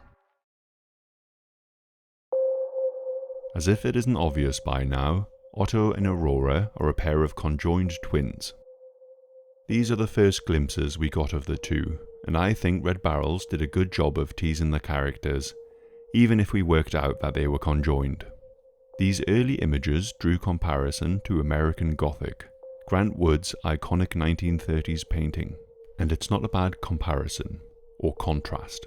Much like the farmer and his stern companion, Otto and Aurora present themselves in stiff formal attire that suggests dignity and tradition, yet their grotesque reformities twist this imagery into a horror. Otto and Aurora Kress adorn themselves in aristocratic finery. Otto dresses in a stained striped white shirt, beneath a dark purple tuxedo, paired with a wide cummerbund and braces. Gold trim gleams along his lapels, and his chest weighted with a large golden K brooch that marks his family's fortune. Aurora drapes herself in a dark purple gown, with a gold trim and ruffled hems, the fabric spilling over her brother's body like a cloak. Her look is further exaggerated with long magenta gloves, string of pearls, and heavy golden jewelry. Together, their twisted attire paints a grotesque portrait, an aristocratic, twisted monstrosity. Beneath this mock elegance, their bodies reveal their true horror. Otto is the dominant twin. He resembles an obese man in his early 60s. His pale, botched flesh is marred by greasy black hairs, sores, and chemical swellings. A receding mane of black and grey hair is neatly parted, with a moustache and goatee. Aurora protrudes from his hunched back, frail and misshapen. Emaciated ribs press against her pale skin, and her head looms disproportionately large, with sunken eyes and a prominent overbite that exposes her upper teeth. Sparse grey hair is tied back into a bun, emphasizing her skeletal features. Her body is riddled with deformities. 2 left arms, one in place, the other sprouting from Otto's neck, a missing right arm, and a single leg dangling limply over Otto's back. Her gown slips loosely across her gaunt form, often exposing her chest, further underscoring her grotesque parody of femininity. Both have scarring on their heads. Otto has a large scar starting from the frontal cranium and extending around the back. Aurora has similar scars leading upwards, and the separation of her cranial bones is more visible on her.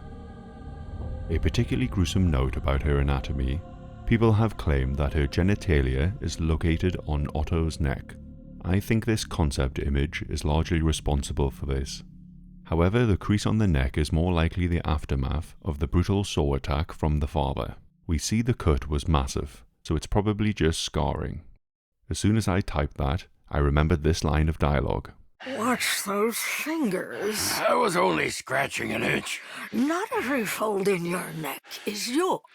Every inch of my neck is yours, for that cunt jokes me, certain as the grave. Keep talking. You'll make me ruin the starch in your collar. Let me know your thoughts on the nature of the gash in the comments. Otto wields an ornate gilded buzzsaw as his weapon of choice, hacking apart victims with brutal precision. In battle, Aurora compensates for her frailty with chemical warfare, hurling toxic vials that burn and sicken enemies, leaving them vulnerable to Otto's savage strikes. We can see the vials inside of a holder attached to Otto's left brace.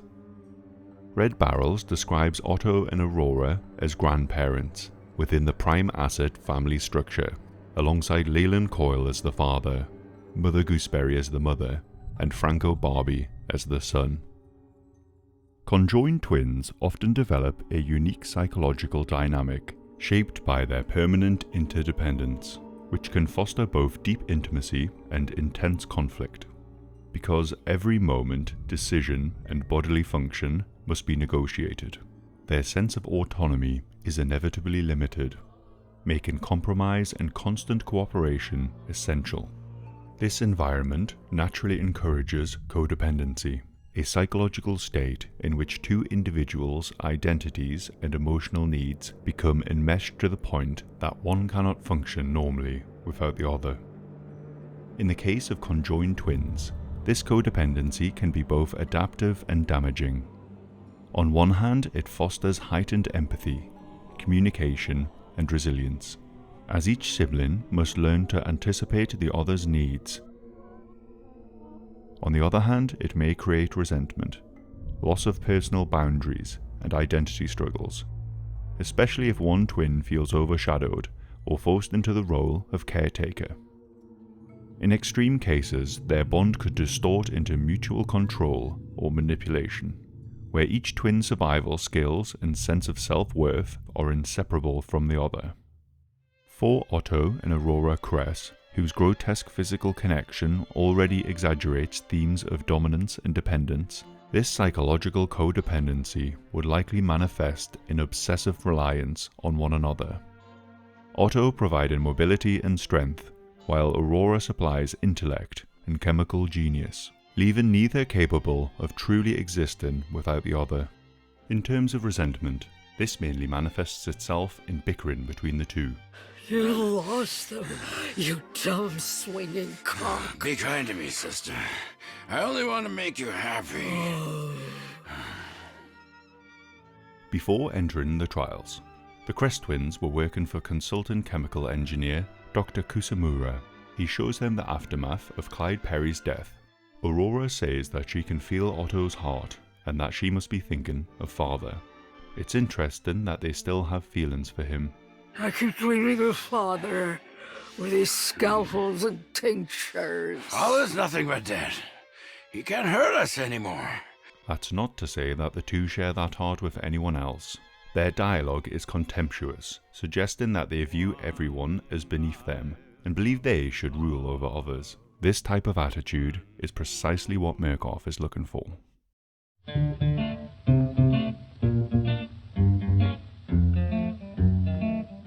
A consumerist wonder of the world. The shopping mall is a living museum in celebration of the power and imperative of the purse.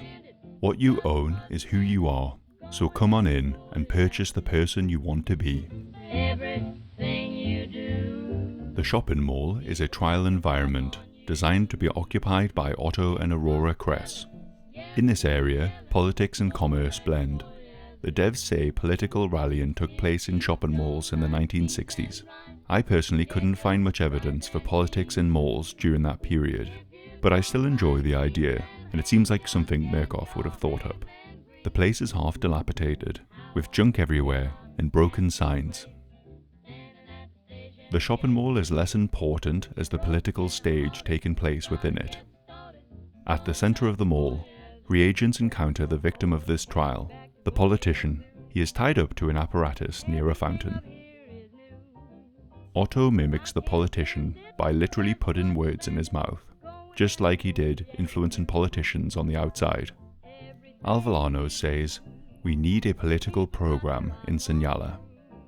It seems she has found the people to build this program, and says of the twins, "Geniuses in their own way. They would have gotten away with everything, even the murders, if they could have just kept the lid on their ambitions." Otto wanted to be governor, ran a shadow campaign, funded candidates. Otto and Aurora essentially designed New York State politics for a decade. Could have run it as long as they wanted, but Otto just had to step into the limelight. In response to seeing a picture of them, Lola says, "This thing thought it was going to be a politician." Well, in this mall, despite their looks, the pair's political ambitions and murderous tendencies are allowed to coexist. Obviously, Easterman approves of the new developments. He says, "The mall is gift enough. It's beautiful." Scarfiotti responds, "It's perfect for a trial." An enclosed shopping mall is already a synthetic environment, a diorama of a downtown shopping experience. Shopping downtown, but without all of the poverty and unfortunate ethnicity. It's the political angle that escapes me. Easterman continues his line of thought. Anything you put in a store window is for sale. Television will turn politicians into products, just like everything else, but commercial television also reverses the consumer relationship. It's like an economic mirror. Viewers don't buy programs they watch on television. Networks rent the viewers' eyeballs to their advertisers. It can be a perfect economic cycle, an upward funnel of money and power. But it needs Gaia, a constant engine of consumption. They can never leave the enclosed mall, this cathedral of consumerism, this brutalist concrete box, functioning as a cradle. It's beautiful, Moses, truly. When entering the first trial set in the mall, Kill the Politician, Easterman says, "You are the cleansing flood that washes away the lies. If the people are allowed to choose leaders who poison the well of obedience with the bile of history, then we must drown those leaders in that self-same bile. Kill the politician, cleanse his own flesh, and we will let you out." During the finale of the trial, reagents must use a spray hose to douse the politician with a corrosive acid, dissolving his flesh and killing him in a symbolic fashion. Beyond their knack for killing and torture, what attracted Murkoff to the Kress Twins? In Alvolanos' letters, there is a letter featuring Dr. Kusamura, who seems to believe the Kress process could provide very utile long-term conditioning. This letter was written by real-life chemist Sidney Gottlieb, who headed the Central Intelligence Agency's 1950s and 1960s assassination attempts and mind control program known as Project MKUltra. It seems Aurora's knack for chemistry is what has Murkoff really excited. Her talents may be put toward mind-altering substances. In an older evidence file, Easterman seems to particularly enjoy her talent. I've used bufotenin before, but the Kress formula is distilled from the urine of schizophrenics and has a potency I've never experienced. Intention in the medicine. I saw the sky through a dozen layers of concrete, and then I saw space through the sky. The geometries restructured the vines. I can look in the mirror without vomiting. There are still geometries in my eyes. Aurora Kress is revealed to have developed the Kress precursor, a drug that fractures personality and makes people vulnerable to brainwashing. They say it creates long-term fissures in the personality that can be filled in by brainwashing. Side effects are vomiting, physical weakness, and vague but overwhelming sense of hopelessness. Maybe someone's been spiking my food. In Narcotics and Politics, Al Villanos and Hendrik Juliet Easterman discuss the Kress Twins. Easterman praises Aurora's brilliance with chemicals, saying her facility with chemicals borders on genius, and mentions her bufotenin experiments. Kusamura believes that the twins could administer Kress precursor more effectively in person, while Easterman pushes for their eventual insertion into the trials to study obedience and political sway. Al Villanos remarks that they spend little time in the lab, joking darkly that the rest of the time goes into scratching itches that the other can't reach. Murkoff is aware of their incestuous relationship. In Evidence File, Fritz Harbour and Drugs and Fear, Kusamura is describing Murkoff's visions and experiments as if they are messages or ripples in reality, hinting at how science, chemicals, and altered states of consciousness might tap into deeper layers of existence. Aurora Kress connects the idea that Fritz Haber, the real historical chemist who invented chemical weapons in World War I, saying he once told them that chemical science leads the philosophy of leadership. That's basically the idea that controlling chemicals, controlling people, controlling politics. It's worth noting that the Kress estate benefited from manufacturing chemicals during World War I. Lastly, I will check in on Director of Project Lave, Dr. Easterman. What's the mad cunt been up to lately? In his private journal entry, Stare Down the Sun, Easterman is claiming he has transcended normal humanity through symbolic death and rebirth, and now sees himself as a visionary who can remake others in the same way. I stared down the sun. I looked into the face of God and said, blink, and my reward is in the mirror. I can look in the mirror again. My new face, my opened eyes, hairless, dead, and reborn. You have to die and be reborn if you want to teach your children to die and be reborn. Emil Schweitzer had to put a bullet in his head before he could see the visions he reported to Jung. The sun he saw had an enormous cock, and its gift was wind. I look in the mirror and I see a sun with a cock. I'll burn you all from the surface of the world. I'll give you life to grow again. The Romans who worshipped the Mithras were persecuted until they were driven underground, with their studies, their rituals of initiation, their medicines, and the slaying of their bulls. I wonder if old Jung would look back at what I've built in the Sinyala and see the archetypes thriving. The mirror is sacred. I'll take one of what he's having, please, minus the flamin' cocks. Another journal entry from Easterman is claiming he has transcended normal humanity through symbolic death and rebirth, and now he sees himself as a visionary who can remake others in the same way. Observing myself in the mirror under the influence of Mivum was more rewarding. Reversed, the image of my reflection was more true than my real body. I could easily reverse reality itself, where my presence in the mirror was my true self, and this side of the glass was the reflection. It will make communal rebirth possible.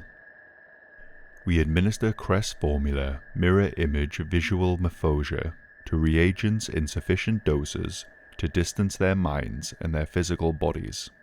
A fellow reagent is no more than a figure in the glass, an intangible visual phenomenon. You can't feel them even if you touch them, just lifeless glass. You can't smell their blood or their sweat. Scarfiotti says all of the security breaches have been sealed. The facility is safe again. Rebirth will commence. Chemical and psychological control to shape humanity is Easterman's vision, and hopefully, for his sake, he will be able to hold onto his own sanity.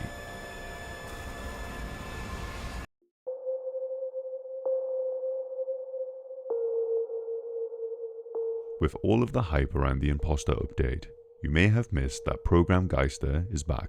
They say Program Geister is an experimental form of convergent hallucinatory therapy designed to amplify the unforeseen side effects of the trials, leaving surviving subjects with prolonged psychological harm.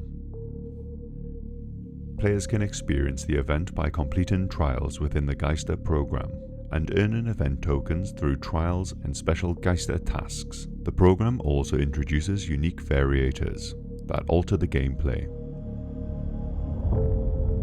Extract organ samples requires collecting organs from deceased reagents. Hallucinations blur the line between trauma and reality. And they've given me a few jump scares capturing this footage. Extra NPC imposters have been added, and they've gotten me a few times. Enraged enemies puts foes on high alert, making survival even more challenging. The first new MK challenge I will mention is Investigate the Minotaur. Corporate power and dynastic wealth are the cornerstones of free societies, but only so long as extracurricular activities can be kept quiet. Once private hobbies became public scandal, the guilty must be exposed and destroyed, so more tedious dynasties can be put in place. Find the evidence of the Buffalo Minotaur's crimes, bring it to the press, and we will let you out. I'm not going to go too in depth on this trial, but I'm happy to see another trial is set in the shopping mall. We encounter a journalist at the entrance, and he asks us to gather evidence that will incriminate Otto and Aurora Kress. We must use the fuses to unlock gates and gain access to the twins' workshop behind a prescriptions counter where the evidence is kept. The main thing I enjoy about this trial is the twins' lair. Inside we find a lot of items relating to the pair, such as a medical guide, cadavers wrapped in cloth, perfume bottles, jars filled with body parts next to more body parts.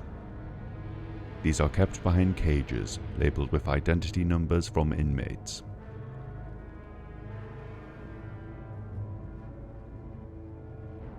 The main objective is a box. Fuck me. The main objective is a box with a jar of organs inside.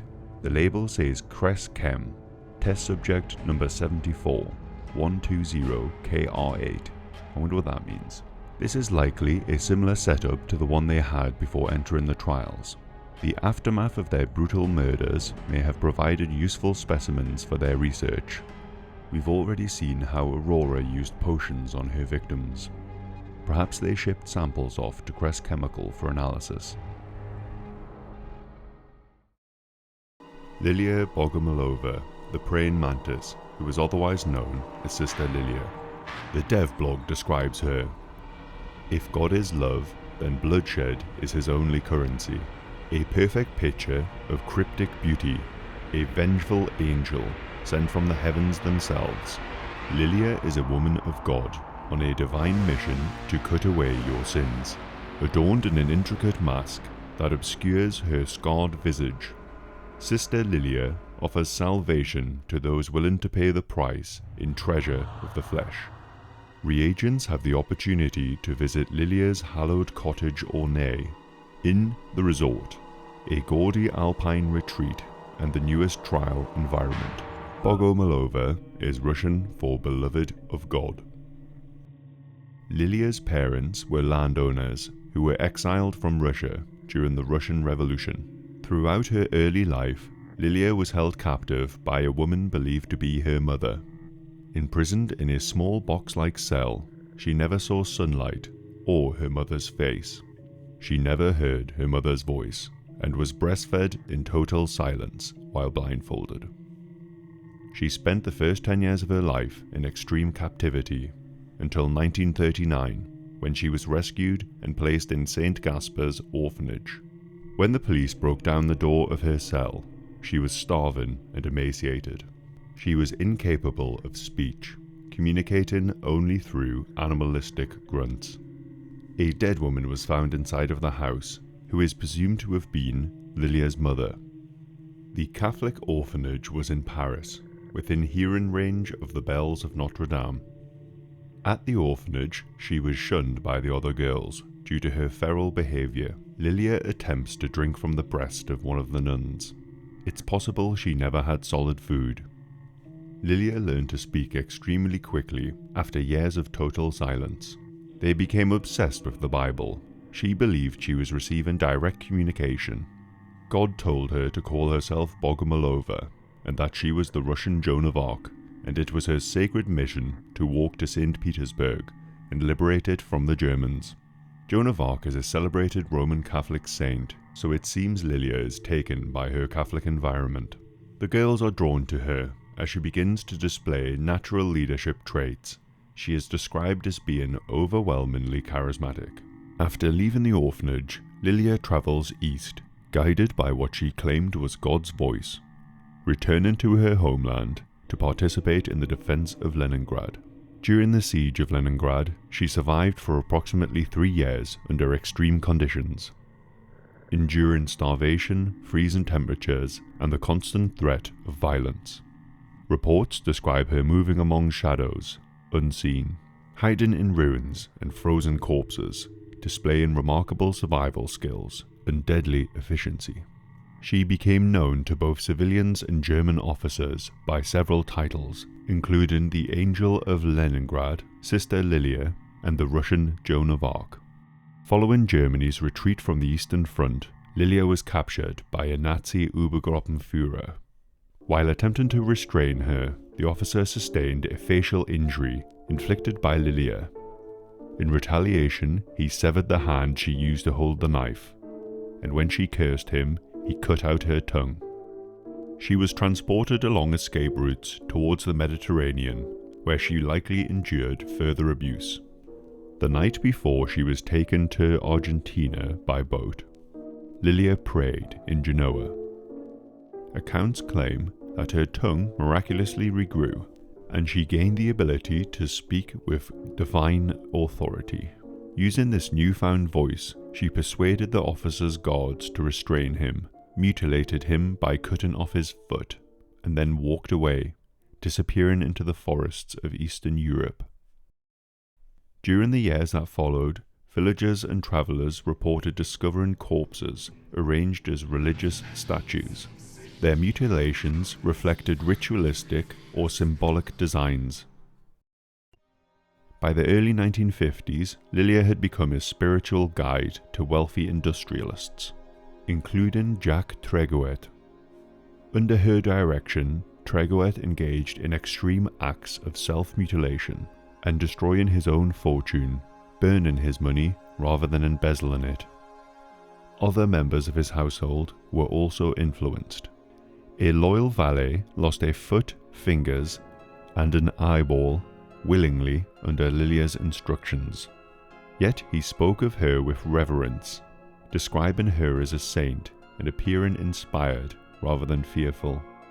Through these actions, Liliya cultivated devoted followers, exploiting the spiritual vacuum in the hearts of the wealthy, and demonstrating her uncanny ability to manipulate both devotion and power.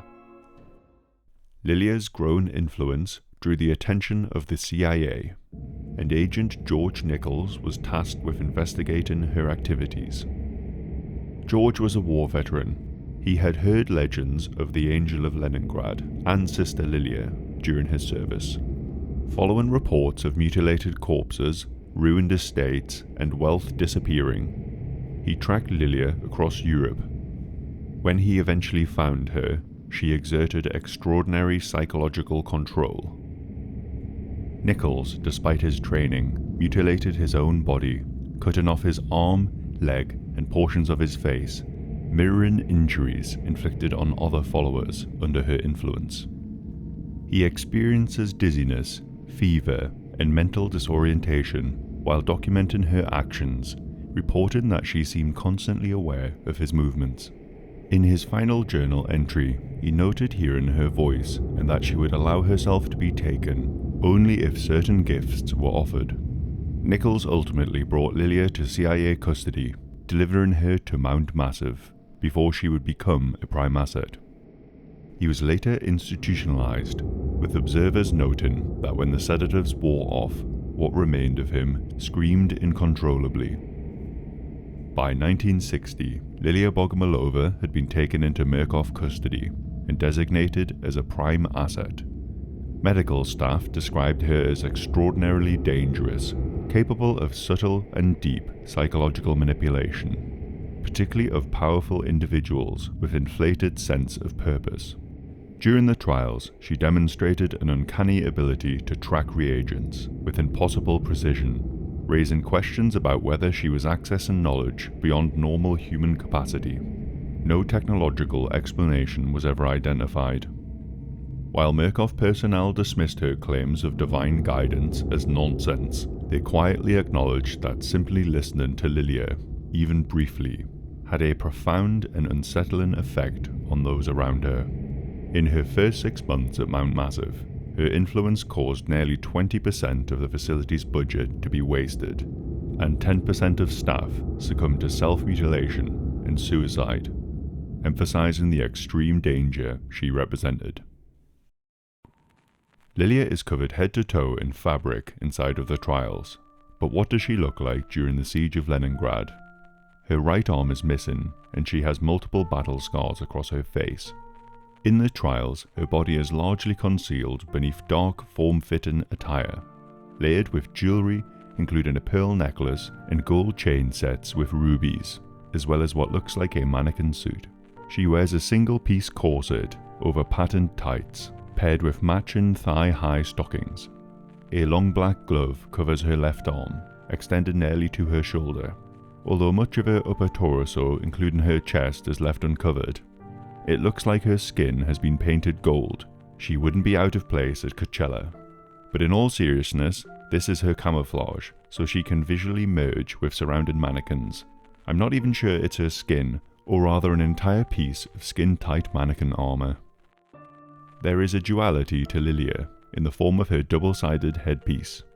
It's made of two masks, one side being her real face, and the other a golden face of a smiling woman. This could be to lure in enemies from a distance, then turn into attack.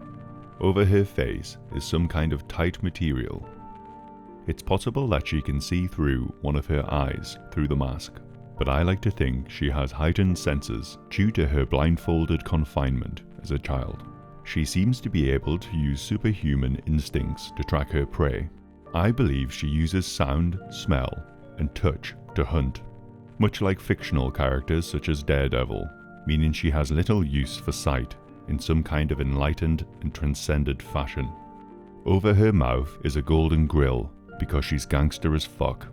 The crown of roses and spiked halo help to paint a picture of her as a deadly holy figure.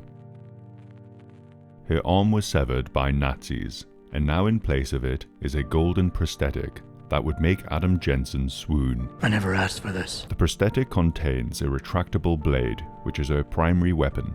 A fake hand clutching a rosary is attached to her chest. This is to symbolize her devout faith, and also serves as a holster for her blade. On her hand she has a set of sharp claws, which she swipes at reagents. She will slash you with them if you get near. Speaking of her attacks, Liliya is different from other Prime assets.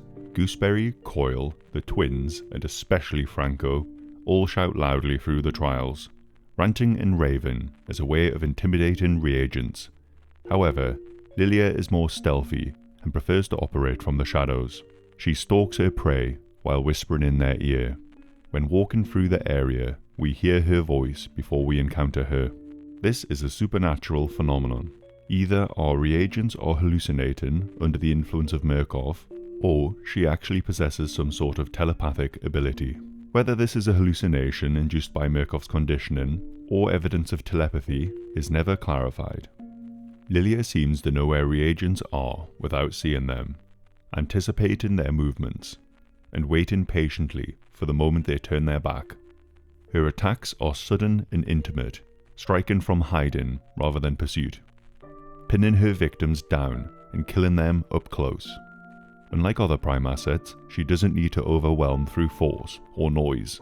She waits, listens, and acts only when you're caught in her trap.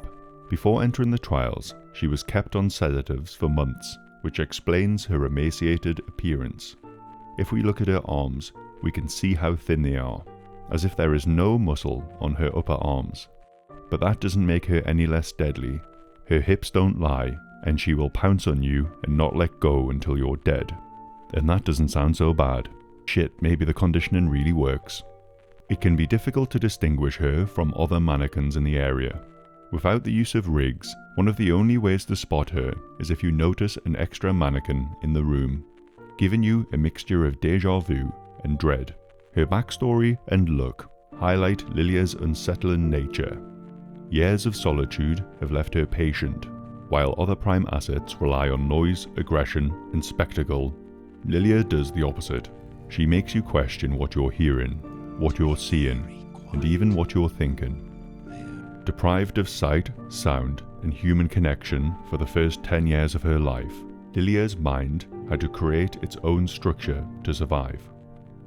When there's nothing external to guide you, the inner voice becomes everything. For Liliya, that voice became God. So when she whispers to Reagents, it doesn't feel like someone else is speaking. It feels like your own thoughts turning against you. Franco overwhelms you. He's loud, impulsive, impossible to ignore. Liliya convinces you. She just needs a moment of doubt, a lapse of attention, and by the time you realize she's there, it's already too late. If we look at the concept art, we can see the various designs and iterations of Liliya. In the first image, we see her wearing a frilled frock. She has a veil which makes her look like she's mourning. We see her face behind the veil, and she looks gaunt and ghostly. Her mouth looks strange, like it's hurt or smudged with dark lipstick. She has a pair of patterned socks or slips. The next image has colour, and we see her scythes are covered in blood. She wears a gold mask similar to the final design. She is missing her left hand in each design. In the next two designs, she has ditched her dress and looks more makeshift. She wears her crown of thorns in each design, and her arm holster grasps at rosary beads, although in this design her hand is grasping an additional cross instead of raising her fingers, as with the rest. Her face is fucked up in each design. In the first image she has netting over her face, and seems to be missing her right eye, and her left eye bleeds. In the next, masks are lifted above her head, with one of them being broken. Her mouth is bandaged up, and her right eye oozes blood. She wears a hooded cowl, and has additional rags in the right image. In the next set of images, her design is markedly different. She looks spooky as fuck. In the first design, she looks tall and imposing. Her feet are posed as if she's levitating. There is a witchiness to this set of designs, which I really appreciate. I think it fits in with her manipulating from the shadows. Her limbs are soaked with blood, and she has additional false arms lifting her mask away from her face. Underneath, we can see her face in shadow. She is partially barefoot in each of these designs. In the second image, she wears a lot of scarves, which drape down. We can partially see her face and see that she has long hair. There is a spiked halo that sits above her mask, similar to the final design. In the next image, she has a partially broken mask, which reveals the bottom half of her face. We see her long hair poking out the back, and she holds a bell in the air. Perhaps this was a gameplay concept that was cut that would help us to find her, or she used it to taunt Reagents. In the next image, she is posed with her arms extended. Her fake arm clutches a crucifix. She has horns sticking out of her large bushy hair. Red crosses are etched onto her forehead. She has blood on her hands, so perhaps she has cut herself and writes these marks on her head. This set of images looks very pagan and fall into folklore horror categories. I imagine a reason they were not used is so that she would blend more seamlessly with other mannequins in the trial. But I would love to have seen an area filled with these witch-like designs. I feel like this section could go on forever with how detailed the concept art is. Let me know in the comments if you spot any other details in the concept images. Away from the prying eyes of civility, the resort serves as a beacon for those who would trade their profits and power for faith, get away from it all, and surrender everything. The resort is a new trial environment which was built for Liliya Bogomolova. It's a cold, snowy environment. Before you set foot in the mansion, you will have to survive the cold. Without the constitution of Bogomolova, reagents must huddle under generators to hide from the frost, which is a deliberate hurdle cooked up by Murkoff. It mirrors Liliya's belief system. The suffering sharpens one's devotion. The evidence documents reinforce this idea. In Spiritual Guide and Gifts for Liliya, her followers describe giving up possessions, autonomy, and body parts as purification. She doesn't take from people, she convinces them to offer them up. The resort acts as an extension of this metaphor. Another function of the cold is to literally keep Liliya inside of the resort area. Scarfiotti says, on top of the usual precautions, the environments where we will be running Sister Liliya's trials will be surrounded by cold snap atmospheric conditioning. If she attempts to leave the designated area, we'll find her frozen to the ground. I bet they're hoping she doesn't escape and free Amelia. Easterman and Murkoff seem like perfect targets for Liliya. The resort is a luxury retreat with a dark secret. Fireplaces and antiques make the entrance warm and welcoming, but it hides something darker beneath the surface. Beyond, we find private auction rooms. The trial is filled with mannequins, which mimic the appearance of Liliya. She blends with them, striking when the time is right. We hear her whispers throughout the lodge, much like the voices her followers hear in their heads. These voices are addressed in the Advent of Bogomolova folder. Easterman. These are cross-sections of Heschel's gyrus, from the brains of reagents exposed to Bogomolova. These lesions, small but consistent between subjects. Only correlation so far, but ample evidence for more ambitious experiments. Liliya's amplifying the therapy. Arousal, terror, perceived truth. It's the part of the brain that lights up in the presence of speech, and it goes into overdrive when that patient talks to themselves. It's the neurons associated with the internal monologue. When Liliya speaks, reagents don't hear, they hear themselves telling themselves the words. Alvolanos. Her words though, not yours. Scattered around the lodge is fine jewellery attached to mannequins. However, these jewels are not ours to keep. We must surrender them. In order to progress to the auction, we must deposit and destroy valuables. The title of the trial is to spoil the auction, after all. Documents Liliya's charms and guided by voices describe money as a spiritual contaminant. One follower speaks of burning the evils of wealth. Another describes being guided to harm themselves in order to remove the corruption of the flesh. We action both of these ideas in the trial. We ruin the riches, and if flesh is corruption, we deal with it one limb at a time. Now, I'm not dissecting to spoil the action trial, but I do want to look at the victim of the trial, known as the Lot. We enter the main auction room. We find masked mannequins dotted around the room. In the centre, 4 men are bidding on a woman tied to a sacrificial platform, with her limbs bound in chains. There is an auctioneer and a picture of her which labels her as Lot 7. She pleads with reagents and talks about the voice in her head. Break my neck! Just break my neck!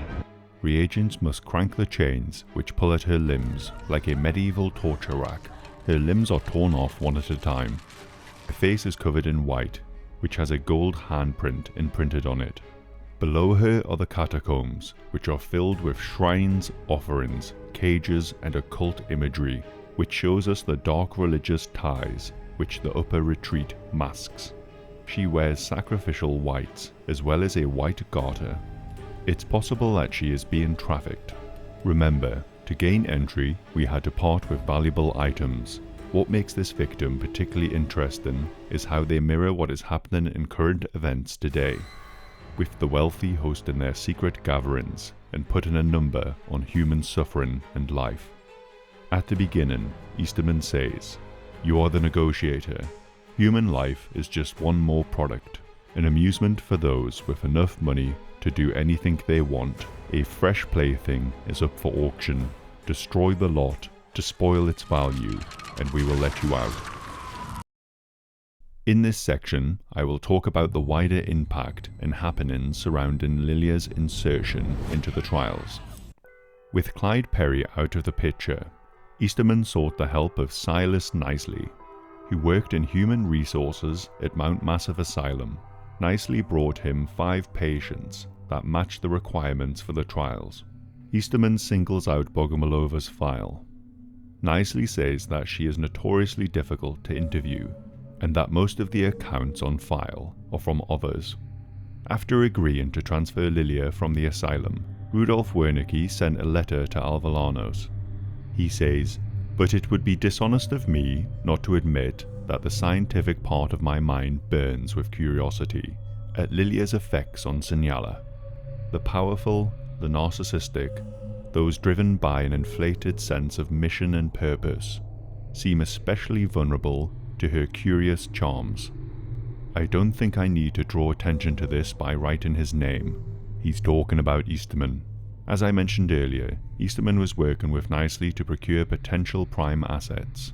In a conference between the two, Easterman remarks that Knisley reminds him of someone, something around the eyes. That person is his predecessor, Clyde Perry. Clyde either has heterochromia iridium or exothalamus, whereas Knisley has strabismus. In a separate exchange, the two discuss her behavior in the trials and her effect on reagents when this happens. Easterman, can you tell me more about that? All the details. Knisley, just what's in the file. I'd be more comfortable with a little more space between us. Tell me about her tongue. Excuse me? I'm not comfortable with this. Have you heard any of it yourself? Mister, hey, I'm gonna need you to keep your hands to yourself. Sounds of light scuffling. Easterman, you seem upset. Is there anything I can do to help you relax? This interaction carries a predatory and sexually coercive undertone, with Easterman using physical proximity and false concern to destabilize and dominate him. Oh, Easterman, here are some more horny ramblings of his. My dreams have been quagmires of erotic imagery. I drown in a cake batter of naked skin. I feed on fields of flesh, with orifices both mouth and birth canal, beneath a wet, moaning sky. I need to run. I need to howl. Perhaps I'll visit the catatonic ward. Her influence indeed extends to Easterman. As he recounts in his journal, she has refused to cooperate for an interview, remaining stubbornly silent to all questions.